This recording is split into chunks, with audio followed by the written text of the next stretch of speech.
Buonasera, sono il cavaliere Benito Spezza Lamazza, presidente della Proloco di Scannasciummu. Dopo il videoclip do Sindac, anche io ho voluto intervenire con il mio videoshop, sempre per la questione dei botte e Lourdes Mellan. Io per cominciare penso che il sindaco esagera sempre, come il suo solito. Poi, scusa se i cacciottieri, già, vabbè, ma chi l'ha nascondito sotto il cantina così chi non si mettono paura? Poi non è vero che vogliono andare a picciare la casa comunale, no, no, no, no, no, è scoppiata la stufero custode. Poi, per quanto riguarda il Camposanto, sì, è vero, c'è stato pure un incendio, ma perché c'è stato un cortocircuito dintre la cappella e a una concetta.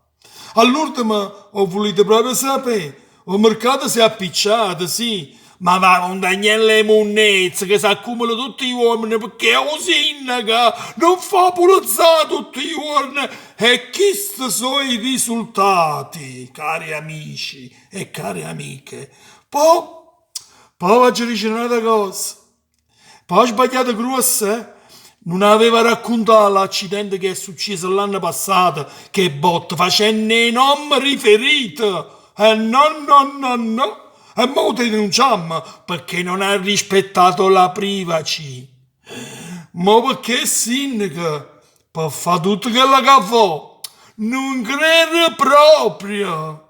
Allora sapete che fare? Voglio. Non state con pensiero, a maggio ci pensi a mangiarmi una bella lista civica e la chiama Scannasciumbo e di tutti, con il punto acclamativo e coi caratteri dubitali.